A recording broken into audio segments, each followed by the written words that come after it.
Conexión Abierta, ganadora del Martín Fierro Digital 2017 y 2019 como mejor radio nativa digital. Conexión Abierta, nuestra forma de hacer radio.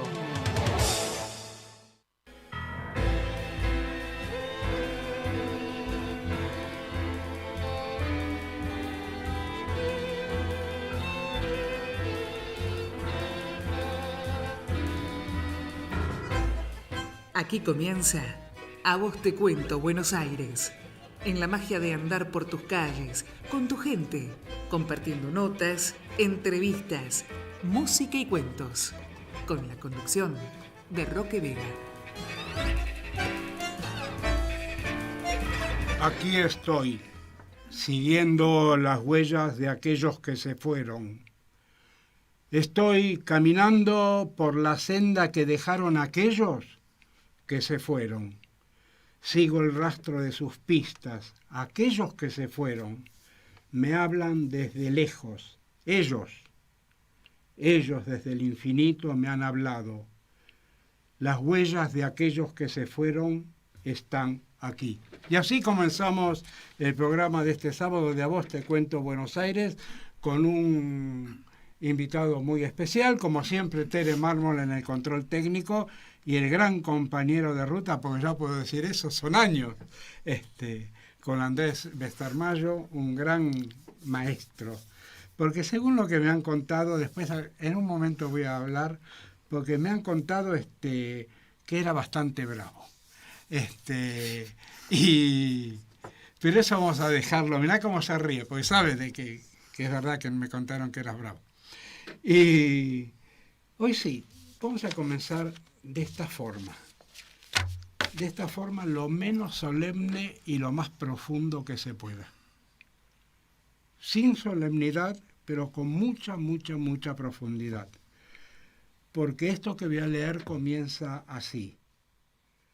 Barro abandonado del lecho materno, labrado en el tiempo casero de la aldea bajo el perfume de los altos sauces y los bellos bosquecillos de sarandíes, negros bañados por las aguas cristalinas del riacho, que reflejaban los rostros del viajero como espejo de su lejana tierra. ¡Oh! Incierto y oscuro origen del pantano, desbordado por el flujo del río Padre, que el soplo del húmedo viento del sudeste arrastraba junto a la densa vegetación hacia la orilla, donde se fundía en el rumor impreciso que la maraña somnolienta empujaba al mezclarse con la espesura de las hojas que cubren el mito de la memoria fluvial. Solo los fantasmas de los moradores indígenas deambulaban entonces sobre los altos parajes, hurgando en la meseta central que vigila los precarios caseríos de barro y paja expuestos a las furias arrasadoras que en rachas expedicionarias borraban en alud, junto a las huellas deleterias del intruso cristiano, escurriendo la sangre sobre las blancas sienes, buscando devolver al oleado paraje la virginidad salvaje del antiguo reino. Al riachuelo de los navíos, brazo quieto de un gran río al que la energía de su población inmigrante convirtió en un vientre de 1000 rayos. Y esto lo escribe en Elegía a mi río el profesor, el maestro Carlos Semino. Bienvenido, muchas gracias. Adelante, maestro. Y faltaba el cierre del aplauso, porque la verdad que en ese contexto es hermoso lo que ha escrito Carlos. Bueno, después de esta presentación queda poco por decirte.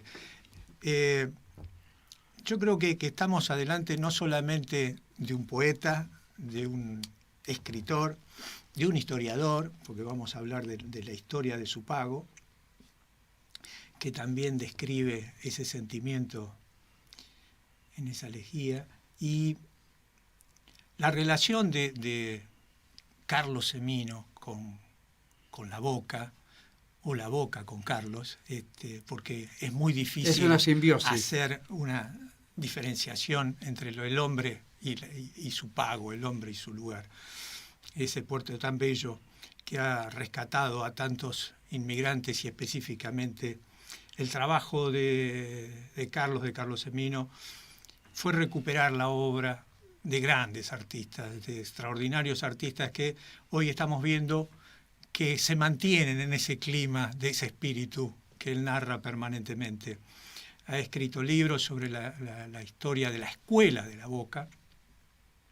Con eso también genera siempre, Carlos, planteos que hacen reubicar a aquellos que lo leen, a aquellos que lo escuchan. Sí. Permitime, para toda la gente que nos está escuchando, que en Internet están todos los escritos del maestro, desde España, con unas fotos hermosas, y es de donde yo he sacado todo el material. En el Diario de Madrid. Es Después estupendo. Vamos a hablar sobre eso. Así que bueno, en este caso, gracias, Carlos, por haberte acercado un día de lluvia, que no es fácil, pero bueno, el clima del puerto, estamos tan cerca que se merecía este juego. Y hablando de esta memoria hermosa, ¿no? Sos uno de los mayores coleccionistas de obra de arte de la Boca. Te relacionaste con el mundo artístico en forma directa, vos como escritor, poeta e historiador, pero además hay un núcleo muy importante que la mayoría de la gente te conoce por ese perfil, que es tu gran colección. Y yo cuando veo la colección no veo obra, sino veo memoria, ¿no? Vos pudiste concentrar en esa gran colección de obra de arte la gran memoria de grandes talleres, de grandes artistas que se dieron en ese espacio tan reducido de tan pocas cuadras, ¿no? Y que se proyectó a nivel internacional. Y que vos tuviste la hidalguía, por un lado, pero por el otro lado el esfuerzo de trabajar sobre el tema y concentrarlo en un libro de más de 400 hojas con imágenes espectaculares, dando reflejo a esto que para vos es una escuela. Así que podríamos arrancar de ahí, de la colección y de esta situación paralela que hiciste entre la obra que fuiste coleccionando y tu interés por entender y desarrollar la historia de esta escuela que fuiste coleccionando. Sí, realmente el hecho inicial fue, se podría decir que casual. Yo soy un profesional en ciencias económicas que cursó su carrera regularmente en toda la década de los años 60, pero que nací efectivamente en la Boca. No solamente en la Boca, sino en un lugar emblemático, frente al estadio del Club Boca Juniors. Ese templo maravilloso al que asistí primeramente en mi infancia, junto a otros chicos tan pobres como yo mismo, que disfrutamos de la bonomía, de la solidaridad y de la permisividad de las autoridades que, como siempre digo, convirtieron nuestra infancia proletaria en un lugar paradisíaco, porque teníamos acceso a un campus pequeño que había detrás de las instalaciones, detrás de la Bombonera. Y bueno, ahí estaban todos los juegos, más tarde la pileta de natación, en los espacios cerrados. Yo practiqué pelota paleta, básquetbol, me encantaba el boxeo, con que después voy a comentar si llega el caso. Me une una relación muy profunda porque finalmente de esa casualidad, yo de niño me disfracé una sola vez en un carnaval y lo hice de boxeador, pero con los elementos, con los guantes de boxeo, el pantalón, me lo había hecho una modista en la propia casa de vivienda colectiva en la que yo vivía. O sea, en ese contexto tan maravilloso, yo cursaba mi carrera universitaria, pero todo tiene que ver, casi se interrelaciona la profesión con lo que después fue el desarrollo de, no mi actividad, digamos, intelectual. Yo no soy un historiador profesional. pero he leído muchísima historia, prácticamente desde mi hermano mayor, Ramón, que vive aún por fortuna, tiene 14 años más que yo. Nos fue enseñando cuando éramos pichones, porque somos 4 hijos que se separan como en 2 módulos.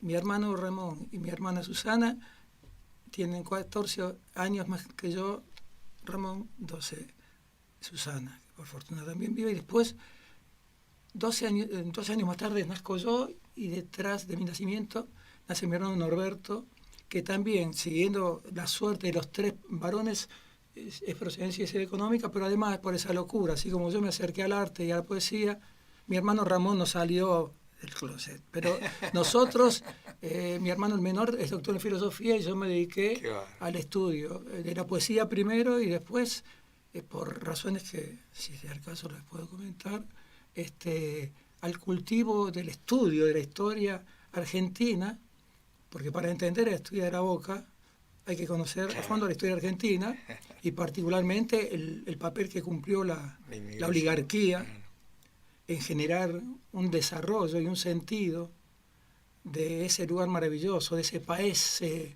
llaneise que fue la Boca, bastante desagradable para un boquense de alma, que a medida que pasó el tiempo y fui conociéndolo más en profundidad, me fue comprometiendo con ese lugar tan maravilloso que alimentó mi infancia y con mi propia conciencia para tratar de conocer más a fondo las raíces, las verdaderas raíces del arte de la Boca.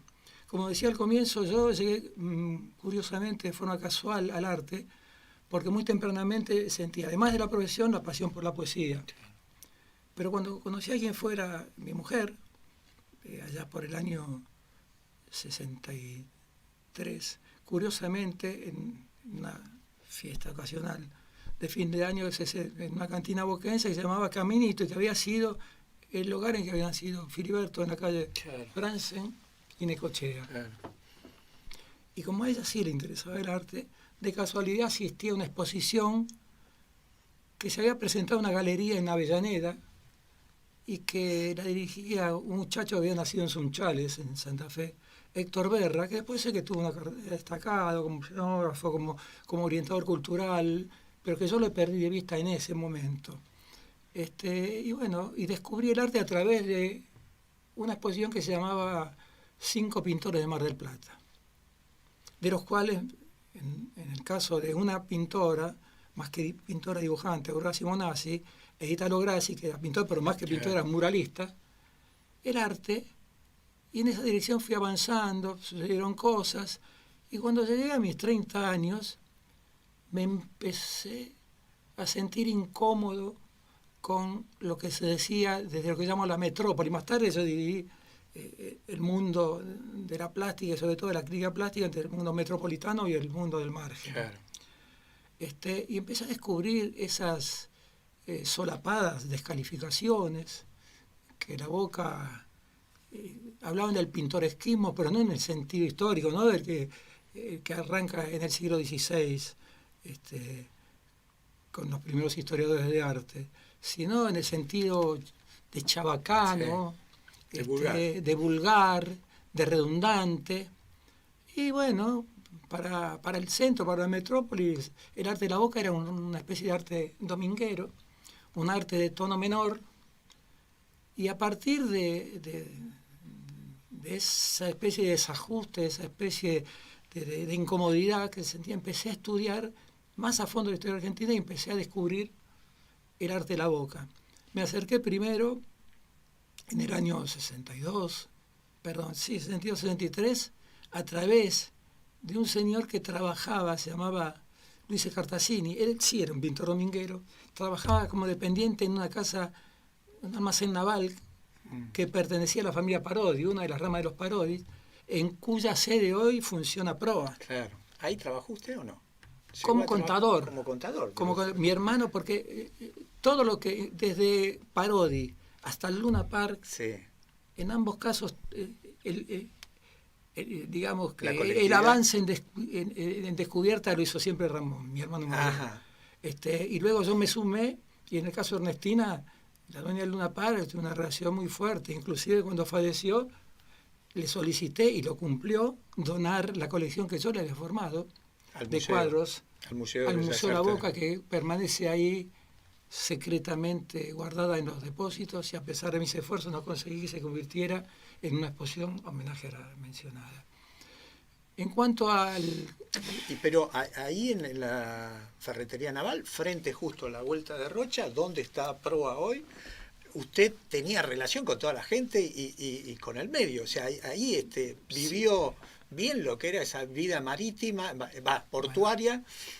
Escribí mucha poesía, claro, en torno... El lugar fundante, la fundación de la Boca, fue la Vuelta de Rocha. claro. Y esa Plaza de los Suspiros cumple un papel central. Ahí se irradia y como en ondas progresivas va avanzando hacia todas direcciones. Y hasta dicen que estuvo la maestranza de Brown, y el claro. primer cuadro de la Boca lo pintó el padre del presidente Carlos Pellegrini, Carlos Enrique, claro, que era un saboyano, claro, que llegó a la Argentina traído por Rivadavia. Debe ser una de las pocas cosas buenas que hizo Rivadavia. Una de las pocas cosas buenas que traer al padre, que lo trajo en principio para que construyera el puerto de Buenos Aires, claro, y en distintos momentos, y apareció el peso Baring, y llegó, como pasa ahora, como el FMI, la mitad del dinero. Después apareció la guerra de Brasil, se fumó todo eso, y el pobre padre de Pellegrini quedó, como después de pasar a Lázaro, claro, stand-by flotando en Buenos Aires. claro. Y vaya a saber por esos temas de, en primer lugar, un saboyano, ¿no? Un ingeniero, un profesional, era un extranjero, y siempre supimos, aún hoy... Ahora, ese perfil para ese joven, ¿no?, que estaba haciendo toda la parte contable, Sí.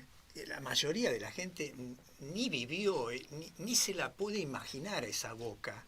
La movilidad para que existiera una ferretería naval en ese lugar, y el movimiento para tener contadores y tener todo eso. Bueno, ya la Boca ya desde muy temprano de los 20, el emporio, ahí había talleres navales, almacenes navales, depósitos. El crecimiento de la Boca fue fenomenal. Es verdad que se intensificó a partir del derrocamiento de Rosas, que fue una etapa histórica fundamental, claro, en el asentamiento histórico, que en definitiva el país posterior a Rosas lo único que hizo darle forma constitucional, con la gran diferencia que en algunos sentidos, desde la ley de aduana, de enfrentamiento, la vuelta a Bolívar y demás, el pensamiento de Rosas estaba mucho más cercano a lo nacional, y esta gente se integró a un esquema de mundo que venía a cuento, y se conciliaba básicamente con los intereses del país más importante del tiempo en ese momento, que era Inglaterra. Y se desarrolló una reacción de integración. Como lo dijo uno de los más famosos políticos ingleses, que América Latina debía ser la proveedora de materias primas, y Inglaterra el taller del mundo. Y ahora, Carlos, esa propiedad era de los Parodi. La propiedad era de los Parodi. Después porque yo en un momento, curiosamente, estuve lejos de la Boca. Digamos, entre mis 30 y pico, llegaba a la Boca profesionalmente, iba mucho a La Perla, donde se reunían algunos de los viejos lobos, además muy pocos, porque los dos estaban en general sentados ahí fumando sus pipas y recordando otra de sus dialectos, toda la vida vivida, y a mí me inspiró muchísimo esa cosa de esos viejos, porque se daba esto, que entronca la profesión con el arte. Yo, nacido frente a la cancha de Boca, en el 768 del Valle de Berlucea, antes del crucero, hasta los 50, caminaba 7 cuadras, y en la Vuelta de Rocha estaba en la parada inicial de la línea 229 en ese momento. Ahora bien, ahí estaban todos esos viejos lobos de mar. Pero cuando yo iba desde mi casa en dirección por el Valle de Berlucea hasta Pedro de Mendoza, pasaba donde terminaba la calle, en la intersección con Bransen, que termina la Bombonera. A pocos metros había un taller de autoelevadores que se llamaba Estipor. Y yo los días viernes, eso era una especie de termómetro para mí, veía, en la década de los 60, sobre todo en la media década de los 60, veía cómo los estibadores, todos los viernes después de las 17, hacían cola con su libreta para que, ya doblan la esquina, serían 15 o 20 estibadores, subir por esa escalera que después conocí también porque me convertí en contador a partir de los comienzos de los 80 de esa casa de Estipor hasta que cerró, y iban a cobrar sus saberes. Entonces, por un lado, eso, que revelaba la existencia todavía de una gran dinámica comercial, sobre todo, en la Boca. Y en consonancia con eso, la decadencia, revelaba también la decadencia, por un lado, de ese gran comercio de cabotaje que fue la Boca, que se dio en la Boca, mientras la Boca fue el puerto al puerto de Tigre, la fruta. Claro, la bajaba madera, todo eso, claro. y sobre todo de Entre Ríos. Claro. No nos olvidemos que la mamá de Quinquela, Claro, Justina Morena, entrerriana, que vino a Buenos Aires, trabajó, como él mismo dice, como sirvientita en el inmueble, en el terreno donde después adquirió él y lo donó al gobierno, que era estilo Quinquela. Compró los terrenos y después le pidió al gobierno que le dejara. Ahí se construyó el museo y también la escuela. Ahora, de ahí el coleccionismo, porque yo soy muy como rizomático, todas las cosas llevan a otra, entonces por ahí me desordeno mucho.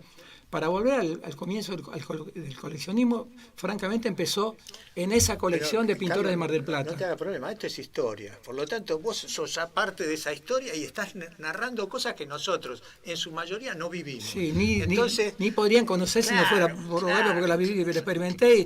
Y mucha gente en las conferencias que daba hasta el 2019, que mi última gran participación fue cuando organicé la exposición. Por primera vez en la historia pude organizar, junto con el doctor José Emilio Borucúa, en ese momento era la directora del museo, no sé si ahora, Graciela Arbolave, que tenía gran respeto y admiración por el arte de la Boca. Organicé una gran exposición donde el canon boquense que yo construí, pero ahora quiero aclararlo porque no quiero apropiarme de lo que no exactamente no hice. Yo le terminé de dar forma, pero después voy a, si me permiten, reseñar un poco los momentos en los que construí ese canon. Pero por primera vez en el 19 pudimos exponer la escuela de la Boca en esa muestra antológica que nunca se había hecho y no sé si se podrá hacer, porque desde entonces hice enormes esfuerzos, inclusive tengo buenos vínculos con determinados niveles de la cultura argentina, pero nunca pude conseguir dar el último paso, que es llegar al Museo de Bellas Artes. Sí, de alguna medida llegué en el sentido que hoy hay una sala del Museo de Bellas Artes donde prácticamente, y se habla de la Escuela de la Boca, porque yo lo único que pude hacer en Bellas Artes fue en el año 2010, a raíz del pedido de un muchacho ahora fallecido, que era un muchacho maravilloso, que lo conocí en mi infancia, y que era secretario del presidente del Banco Central, pero un secretario que había llegado a ese puesto por carrera administrativa. Un muchacho muy tímido, al que yo conocí en la Boca y me tenía un gran respeto, y me llamó alguna vez porque empezó a coleccionar arte, me llamó alguna vez para que diera su opinión. No recordaba, pero en el año 2010 se cumplieron 75 años del invento de ese inglés que fue el Banco Central. Claro, ahorita. Durante la década infame. No, yo estaba creyendo que hablábamos del Banco de la Provincia de Buenos Aires, que fue Bristan, aquel que ingresó acá, a la Boca, claro. Claro, y acá fueron los británicos, claro, que estaban entrando en colisión con los intereses americanos. Pero entonces, acá estás en el Banco Central. Estoy en el Banco Central, estoy la única vez que pude entrar al Banco Central, y en ese momento que sucedió, me llama, que estoy tratando de recordar, son tantos los nombres que en mi cabeza, lo estoy viendo porque el oído no me sale, falleció pocos años después, y hablé con su hijo no hace tanto tiempo, y entonces me llama, y el secretario dice, mirá, se cumplen tales 75 años el banco, van a hacer un homenaje en el Museo de Bellas Artes, en una de las plantas, pero la gente que está es un desastre. Vos podrías ofrecer tu colaboración y participar, hacer una especie de curaduría, de hecho, en esa sala, y armar una especie de historia, porque esa década coincide con grandes realizaciones del arte boquense, ya el arte estaba muy consolidado. Le dije con mucho gusto, y efectivamente lo hice. Inclusive llegué a llamarlo, la gran parte de las obras eran de mi colección, pero llegué a llamarlo al querido profesor Aldo Lázari, claro. para que me facilitara, Obra del padre. no claro. obras, para que me diera la Casa Roja, esa maravillosa que fue la más grande obra que pintó nunca, una obra de superar el metro por 80 o 90, había pintado, o la calle Palos también, era Palos entre Martín Rodríguez, entre La Madrid y el Bajo. Para los que recién ingresan, estamos con Carlos Semino hablando de la Boca y de la Escuela de la Boca, y estamos hablando de dos obras claves del referente máximo que para Carlos es Alfredo Lázari. ¿No? El referente máximo, si tengo que hacer una evaluación de todos los artistas, será por carácter temperamental, será porque quizá hubiera soñado con que fuera mi abuelo.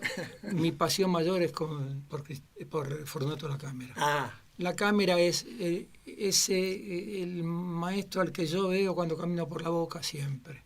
Pero decías que el No, maestro estoy de hablando, todos ellos... no, el claro, maestro de todos ellos fue Alfredo Lázari, y además en esa exposición... Y esas dos obras que estabas hablando vos eran de Lázari. No, una obra era La Casa Roja, claro, o La Calle Palos. Claro.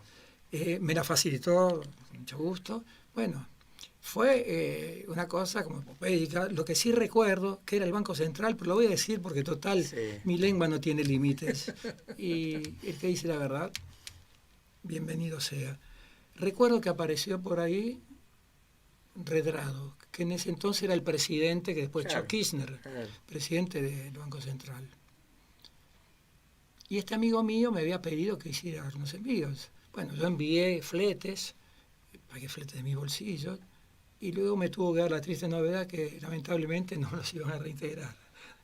No había el fondo específico O sea, para que reintegrar, que al yo Banco Central- financié al Banco Central para organizar Esa muestra. no recuerdo el mes, fue del año 10, porque en ese año Sí, 10 2010. se cumplían. Y Redrado hizo un comentario a propósito de que su mamá, dijo no mi mamá, mi mamá también pinta. Fue todo el comentario que hizo. Bueno, eso fue el único momento en que pude llevar a la Boca al Museo Nacional de Bellas Claro. Artes. Fuera de ese momento no pude cumplir el sueño que sería, todavía está vigente, pero cada vez tiene menos fuerza, de poder mostrarle al mundo una exposición de 100 obras donde se vea que ese canon es realmente tal. En cuanto al desarrollo de la concepción, porque Sí. la dispersión me llevó lejos, pero volviendo No. a la primera parte de la pregunta de Andrés, la colección empezó a armarse justamente con una sanguínea de Aurora Simonazzi maravillosa y con un cuadro de Italo Grassi. Y después el orden exacto no lo puedo indicar, pero me acerco a impulso a través de Luis Scartaccini, que formaba parte del Cenáculo de Quinquela, ya en los 60, y ahí me encuentro bueno, con varios pintores, pero ya los grandes maestros todos se habían ido del mundo. En realidad, perdón, los grandes maestros no, la mitad o casi la mitad de ellos. Pero ninguno de ellos frecuentaba, nunca los vi en el Salón de Impulso. Ya estaba la plana con arte menor, ya el momento cumbre del arte boquense, la plenitud había pasado y se vivía una especie de momento de estabilidad, y en la Boca particularmente comenzó una etapa de ¿Cómo- decadencia que hoy ya adquiere Carlos, patéticas ¿y cómo dimensiones. viviste esa relación entre Impulso y lo que después se desarrolla como Bermellón? ¿Estabas comprometido con esa gente? ¿Te habías relacionado? No, pero perdón, hay dos momentos Sí. de Bermellón. El- Hay dos momentos Claro. de Bermellón. Pero entonces no sigo hablando del tema de cómo armó la colección. No, sí, No, pero porque sigue, más digresión, no sé para qué leer. ya que estaba el tema ahí que No, a propósito planteaste, del tema de Bermellón, sí. ¿no? Un poco porque iba a venir acá y otro poco porque tengo tanto material y vivo en una especie de soledad, una burbuja donde me dedico a escribir para España y a repasar mis memorias y un poco andar por ahí, visitar a algunos amigos, los que quedan en la Boca. Pero me pasaron dos cosas curiosísimas. Con respecto a Bermellón y a Cúnsolo, porque corrigiendo mis memorias, llego a Cúnsolo. En realidad, de lo que hablo en mis memorias, básicamente de los pocos maestros que estaban vivos en el momento en que yo empecé a escribir las memorias. Que los momentos que estaban vivos eran José Luis Mengui, que Claro. falleció en el 85, perdón, el momento que me empiezo a dedicar a la pintura, no en que escribió mi memoria. Cuando empiezo a dedicarme a la pintura en los 60, Mengui estaba, digamos, en su madurez claro. artística. Todavía quedaba Veneciano. No, pero Veneciano fueron. Estoy hablando, los grandes maestros fueron esos 10. De esos 10 quedaban vivos. Cuando empecé a coleccionar, Jerónimo Marcos Tiglio, Claro, Miguel Diomedes, claro. Benito Quinquela Martín, y José Luis Mengui. Para la década del 60 estamos hablando, o del 70 ya. 4, y el quinto era Daneri, que fue en Claro. el 70, pero nunca tuve acceso. Un personaje curiosísimo, Daneri. Ahora, de los 4 boquenses que sobrevivían, puedo hablar mucho de Mengui, de Quinquela puedo hablar menos, y de Tiglio y de Diomedes no puedo hablar nada. A Tiglio lo vi una sola vez en mi vida, aunque yo visitaba su casa, una de sus casas. Tiglio nació en Del Valle y Berlucea, donde nací yo, pero entre Olavarría y La Madrid. Y lo vi una sola vez, porque a fines de los 60, un muchacho que era arquitecto, que se llama Mariano Manikis, muchacho muy inteligente, sí, pero griego, de múltiples intereses, que terminó en un momento dejando de lado los intereses artísticos y dedicándose a los negocios. Claro. Había sido alumno de Diomedes, que tenía mucha confianza en él, pero dejó la pintura. Abrió esta galería, la casa de mi abuelo, que era lindante con la bombonería que administraban sus padres, de la cual yo era contador. Abrió esa galería y ahí se abrió un mundo nuevo para mí, porque ahí apareció alguien muy importante que era familiar de Constancio Fiorito, que era secretario del Ateneo y que tuvo la colección más importante en esa época que pudo tener jamás la Boca. Era un hombre muy vinculado al mundo también metropolitano, pero tenía cuadros. Y tenía en su ¿Cómo se llamaba? Fiorito. Constancia Fiorito. Y curiosamente, está muy cerca de donde está usted, Andrés. ¿Ah, sí? Yo iba mucho a la calle Magallanes, a una cuadra de la casa de Filiberto, porque mi tía vivía ahí, mis primos vivían ahí, y en parte me crié en la Plaza Mateo. Pero nunca supe, hasta adulto, que en esa esquina, en lugar de yendo para el lado de Irala, yendo para el lado de Carlos F. Melo, que antes se llamaba Zárate, claro, y donde vivía Santiago Estañaro, en la esquina, entre Magallanes y Zárate, o Carlos F. Melo, había un conventillo que lo visité justamente con el hermano intermedio, eran 3 hermanos los Fioritos. Pero era un conventillo que estaba tapizado de joyas de todos los grandes maestros. Yo recuerdo muchísimos Tiglios, algunos La Cámara, Gutero, Kunzel, era impresionante lo que había. Esos son mis relaciones con los grandes maestros que estaban vivos. Con Diomedes y con Mengui. Perdón, con Tiglio estaba hablando, que lo vi una sola vez en un acto que poco después de abrir la galería, como homenaje a Tiglio, que ya había estado internado en un hospital psiquiátrico, había tenido una vida horrible, el pobre Tiglio, pero que había sido durante los 50 uno de los más grandes pintores de esa época. En ese momento le hice un homenaje a Manikis, y yo era un mediodía y yo concurrí, éramos pocas personas, pero era una figura fantasmática. El año siguiente había fallecido, o sea, nunca tuve diálogo con él. Ahí no quiero meterme en cosas que no quiera decir, pero uno de los discípulos de él fue Mastro también, ¿no? Bueno, no hablemos. Más vale no mencionarlo porque no quedaré bien el maestro. No quiero llevarlo a ese terreno. Más vale, así cambiamos de clima, allí desde el control técnico. Tere nos tiene preparado un breve intermedio musical. Adelante, Tere.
Estamos en el aire y ustedes no saben cómo me estaba mirando la operadora, porque yo me quedé acá, está tan interesante lo que estamos conversando esta tarde, y estaba pensando en el próximo invitado, cuyo abuelo y cuyo padre fueron íntimos amigos de Quinquela, y Quinquela le regaló grandes cuadros. 2 de ellos están en la Casa del Teatro. Los 2 cuadros grandes de la Casa del Teatro se los regaló Quinquela. Yo escribí un opúsculo para Cancillería sobre esas piezas, y ahora el artículo que escribí, cuando vuelva a escribir para el diario digital, lo voy a publicar, porque ya les dije, fue el único de todos los artistas que durante el mandato de Alvear cumplieron la promesa de pintar, y pintó 2 cosas maravillosas que están en el foyer del teatro. Sí. Y sobre eso escribí un opúsculo que lo voy a editar en España. Es interesantísimo. El programa que viene, que es parte de este ciclo fue, le puso nombre el maestro Andrés Bestarmayo, y creo que le ha puesto el nombre más justo, Orígenes.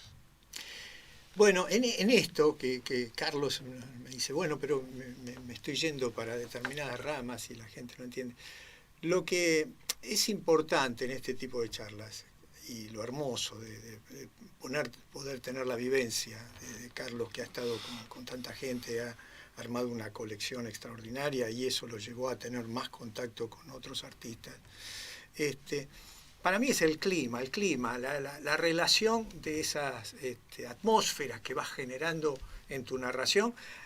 Yo me pongo en un observador y me atrapa, porque estás armando una pintura en relación a tu relato. Sí, sí. Y en ese sentido, no tengas problema, que se dio el caso, después arreglamos con Roque y le pedimos más tiempo, pero ha generado todo el clima donde te incorporás a ese joven que estaba entre la contaduría de estas empresas, lo que empezabas a tener como una vivencia ya que te llamaba la atención, a la chispa de escribir, y aparece la plástica, aparece la pintura y estos grandes maestros que vos estabas hablando. Volvemos de nuevo entonces al punto de referencia que teníamos con relación a esto. ¿Por qué le das el nombre de escuela? ¿Cómo haces hincapié en Lázari? Y si querés después desarrollás la colección en función a ese recorrido. Ahora comento que dije que esos 4 maestros, cuando empecé a coleccionar, que estaban vivos, ya los mencioné, que con Tiglio había tenido esa visión personal de ese ser fantasmático que se iba del mundo. Con Diomedes me pasó una cosa en algún sentido más curiosa todavía, porque yo con Diomedes, a quien tenía un extraordinario respeto, lo crucé 2 veces. En la época yo trabajaba en el estudio de mi hermano, que estaba en la calle Martín Rodríguez 830, en la intersección con Bransen. Salía a hacer gestiones a los bancos que estaban en una cuadra, el Banco de Nápoles en ese entonces, el Banco Español, el Banco Nación. Y en 2 oportunidades me crucé casualmente. Yo estaba con una persona amiga, aparecía Diomedes con otra persona amiga. Esas 2 personas que conocían, Diomedes y yo, no nos conocíamos. Y realmente yo, que ya tenía una cierta experiencia y de mundo, de la profesión, de la clientela, me sentí inhibido. En las 2 oportunidades no pude abrir la boca, porque había algo que me decía, no abras la boca. Y hubiera sido muy fructífero para mí hacerlo, y quizá en algún sentido, en algún terreno. Sin embargo, esas cosas de la vida, desarrollé una hermosa relación con una de sus hijas. Diomedes tenía una de sus hijas. La hermosa era muy amiga mía. Era una mujer hermosa, que cuando en el año 1990 y tantos, ya habiendo intentado, y por fortuna, porque en la profesión la fortuna me ayudó mucho, contactado con Teresa Anchorena, que era directora del Centro Recoleta, del que soy aún su asistente profesional como contador público. Desde aquel año 95 organizamos varias exposiciones con las cuales saqué de la boca y la llevé a ese centro donde tuvo una enorme proyección, una especie de muestrario, un exhibidor maravilloso. Bueno, pero quería pasar a Diomedes, A él lo vi, no lo conocí. Con Quinquela, Pero ¿y la hija, cómo se llamaba la hija? Asunción, pero la Asunción. Chola. La llamamos La la Chola. Chola. Y está retratada por él. Está retratada por él. Cuando empecé a escribir los prólogos de los catálogos de Recoleta y organicé la exposición de Diomedes, por supuesto me conecté con ella y le dije, mira, Chola, me gustaría mucho que trazaras una imagen de tu padre, y me hizo La certificación. varias hojas, una descripción de lo que era su padre, fue maravilloso, y yo también la convoqué, por eso tiene que ver con otra cosa, porque ya en esa época, después de hacer muchas investigaciones a través de, como si dijera, buscando que a través de la memoria oral aparecieran cosas que aparecían como hiatos, que me impedían comprender ciertos fenómenos que habían ocurrido, le pedí a un querido amigo, que es un gran director de cine, Juan Bautista Estañaro, Claro. que nació en Mar del Plata, pero a los 5 años vino a La Boca y desde pocos años más tarde somos amigos íntimos hasta el día de hoy, y que filmó allá cuando hicimos la gran exposición en Tigre, filmó toda la exposición y luego de algún modo se convirtió en un film que piensa terminar, porque yo convoqué Documental. un documental que contó con la participación del director del Museo de la Boca, con el doctor Burjúa, con Teresa Anchorena, bueno, también participé yo, y durante 6 o 7 horas, como si fuera un día de filmación, extrajo material, después me convocó a mí, al Museo Quinquela, para hacer un reporte complementario. Seguimos en Martínez, en la casa del maestro Guillermo Rux, en el año 2022, perdón, falleció en el 22, en el 21, completando lo que había quedado pendiente, o sea que hay un material pendiente para terminar de presentar un documental. Qué bueno. Bueno, pasando a Quinquela, que vuelvo ahora para atrás para hablar del tercer pintor que conocí en mi vida, a través de Luis Escartacini entré al círculo de los amantes y amigos de Quinquela, porque había 2 clubes, Quinquela, los que lo rechazaban y los que lo aceptaban. Dentro de ese grupo estaba Luis Escartacini, que como digo, pintor de Manguero, pero una excelente persona, uno de cuyos hermanos, dueño, junto con Parodi de Parodi y compañía, bueno, me llevó hasta ahí. Y yo iba regularmente los días domingos, vernizada, la copa, qué sé yo. Y así transcurrió mi relación con Quinquela hasta que sucedió un milagro en el año 22. También un sábado, es un día salvífico el sábado.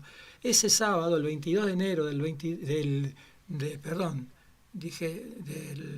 Quinquela de 1972, fui a la calle Olavarría de La Boca, donde yo habitualmente hacía los recorridos buscando piezas para mi colección. Había varios lugares, en San Telmo, ahí a veces publicaba, inclusive en el diario La Nación, algún aviso, con mucha fortuna, por cierto, a veces.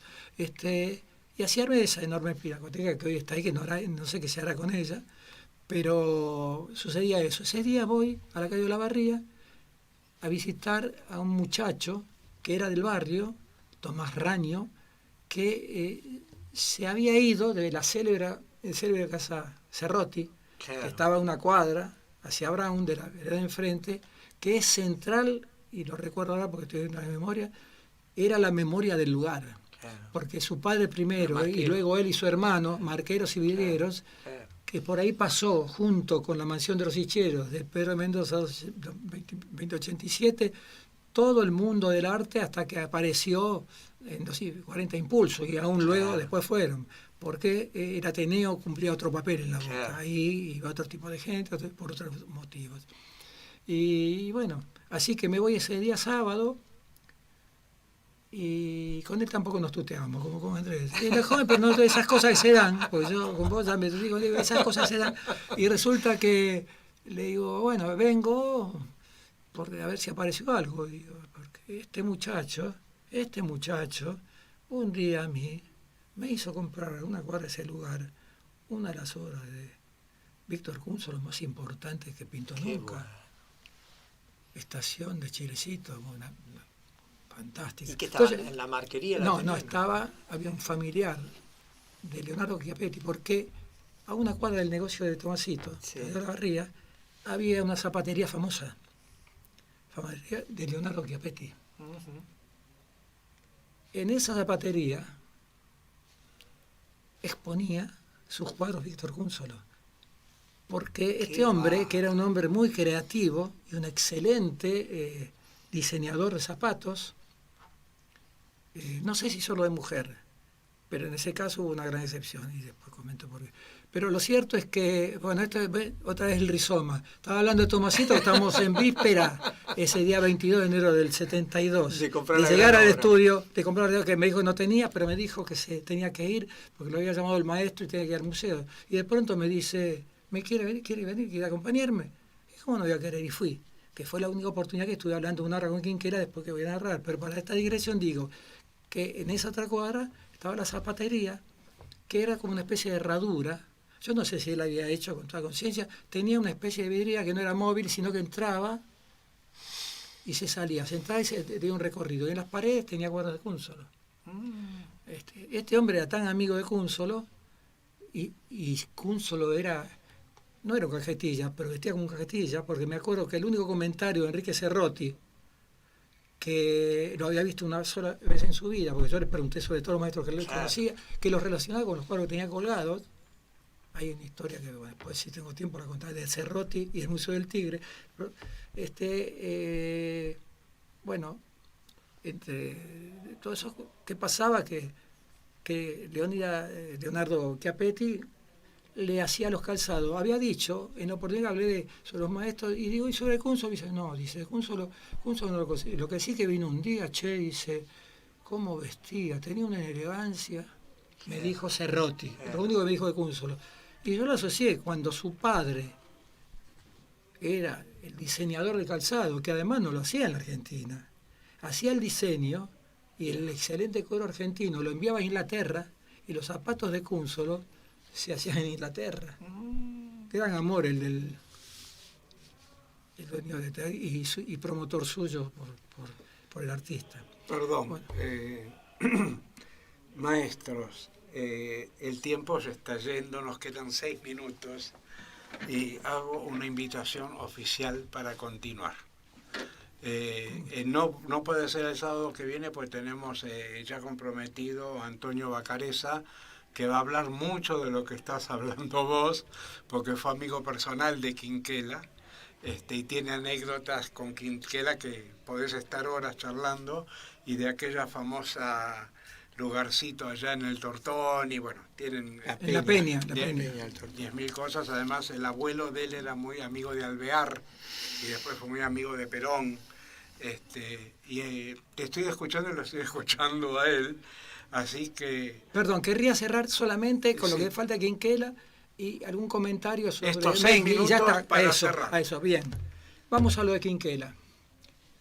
El maestro Baja estaba impecable, Quinquela en ese momento, vestido con su pantalón clásico, su saco gris, su corbata voladora. Bueno, estamos un rato ahí largo y recuerdo 2 cosas de él. Una, que a Tomasito, y también habla de lo que era el país en esa época, años 72, y che, Tomasito, llévate un cuadro, un 50-60, me lo pueden pagar en 12 cuotas.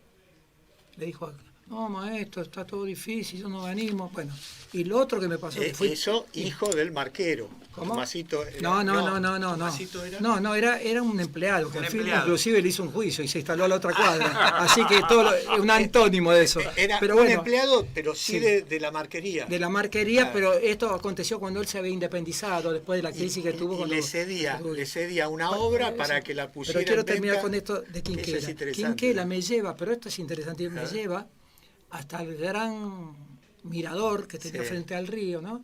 Me toma así y me dice, mira, a la derecha, ¿ves? Con su dedo índice, a la derecha está el cementerio de Barcos. Acá, y marcó la Vuelta de Rocha. Acá está, este es el hospital de los Barcos, acá están los que están jodidos como yo. Dixit, acá están los que están jodidos como yo, Dixit, Quinquela. Y mirando al puente de hierro me dijo, allá está toda la gente sana que circula, ve los puentes. Bueno, el último de los maestros que yo conocí fue el que tuve más Te amistad. hizo una pintura ahí de Sintética, simbólica pero sintética y simbólica. Definió el país, la Lo que ciudad se había normal, ido el ya, lo que se hospital y estaba el cementerio. El cementerio, hospital, vida corriente. Y en cuanto a Mengui, un tipo maravilloso, que lo conocí en los 60, lo visitaba habitualmente, los días sábados en la calle Iral, en el conventillo de 1246. A la Y vuelta bueno, del que tuve una taller. relación extraordinaria durante toda la vida. Y lamentablemente estaba pasando unos días en Mar del Plata y mirando un escaparate de diario me enteré en febrero, que fue ese año, que había fallecido un día de febrero. Gran amistad tuve con Mengui, una persona notable, también tengo muchas anécdotas. ¿Qué cantidad de obra llegaste a coleccionar? No, esos son datos que más vale no comentarlos por múltiples razones. Sí. Pero Son Es bastantes. una importante colección, sí. Ok. Bueno, Este, querido- hago esto último. Creo que hemos comenzado por lo menos una serie de 2 programas, porque esto queda para siempre arriba en internet. Y creo que es vida, sí, un fragmento de vida, tal cual dicen en el Tal cual. Pagliacci, ¿no? Un retraso de vida es todo esto. Así que estás invitado nuevamente. Y ya estamos cerrando el programa, nos quedan, allí me están haciendo señas de control, vamos a darte 2 minutos, decí lo que quieras al público, tenés 2 No, minutos. simplemente que pido disculpas por el desorden de la narración, pero como es un retrato de vida y la vida es desordenada, no pude ser más que, frente a las preguntas de distintos cariz, no pude más que tratar de contestarlas y enhebrarlas de mejor. Pido disculpas si alguien se perdió. Quizá pueda volver el próximo sábado y aclarar algo Acá, más. Carlos, no hay que pedir disculpas para nada. Lo único que tenemos que hacer es agradecerte por todo el trabajo que has hecho con relación a tu lugar de origen. Hoy estábamos hablando de los orígenes. Marcás un planteo muy importante con tu obra de la relación del origen de esa pintura popular argentina, que en esa época donde arrancás con la colección no estaba Para vista nada, como para está nada. vista hoy. De eso no me cabe duda. Y la llevé y- al centro primero y instalé el canon. El primero que lo reconoce, también que es gran amigo, el director de la OEA, del Museo de la OEA, Rafael Esquirru, que además Claro, fue fundador del claro, Museo de Arte bueno, Moderno, claro. columna durante más de Claro, 20 años claro. del diario La Nación, y un extraordinario ser que ya antes de los 2000 dijo que había bautizado a la Escuela de Arte de la Boca y que tenía razón en hacerlo, y que además era la protoescuela de la Escuela de Buenos Aires, que él señaló a posteriori, y fundándose en ese criterio inicial que yo impuse. Bueno, hoy entonces arrancó esta charla Arrancó una charla, nada más. con el fundador Y vos de la escuela, del consejo canon, de la del escuela. canon. Y te del cuento canon. algo en este minuto final, así como una miscelánea, que yo soñaba con la Plaza Mateu, yo no la conocía, yo escribí un libro de cuentos sobre la Boca sin Parte de mi conocerla. infancia ahí pasé. Claro, y soñaba con una calecita que había ahí. Sí. Bueno, y vos sabés que un día voy al estudio de él y me hace salir al balcón y me dice, mirá para la derecha. Dice, ¿ves lo que es eso? Es la Plaza Mateo. No sabés la emoción que me dio. Y entonces me cuenta del triángulo famoso, Estañaro, Juan de Dios Filiberto y Mengui. Y en el final de un libro, de un cuento mío que se llama Allá por Irala, habla de la fragua de Mengui. Claro. Es, Que era el rey fantástico. del sur. Eso, el Era culpable el es rey. Y él. te digo una sola cosa más. Yo no hablé de eso, hablo en las memorias. Uno de mis más grandes propulsores, pero uno de los más grandes amigos que tuve, que lo asistí, fue Héctor Miguel Ángeli, un poeta importante, premio nacional, traductor del italiano, también colaborador de La Nación. Fue maestro primario de mi hermano, pero no mío. Pero yo tuve la suerte de tener en el colegio Almirante Brown 3 maestros extraordinarios, Oscar Monteferrante, Jorge Maciangelo, un gran escritor muy conocido, y Héctor Miguel Ángeles. Ahí no lo tuve como maestro, pero un día nos reencontramos, pero ocasionalmente en impulso. Qué va. Pero el día que empezó nuestra amistad fue en la calecita de la Plaza Mateu en el año 75, no, en el año 76, porque mi mujer ya estaba muy enferma, mi mujer, Qué una mujer va. brillante, que falleció en el 22, médica, concertista de piano, pero bueno, Bueno, Pero- nos quedamos en la Plaza Bueno. Mateo hasta el próximo programa. Bien. Y por favor, Tere, música de cierre, nos estamos yendo hasta el sábado que viene. Esto no salió.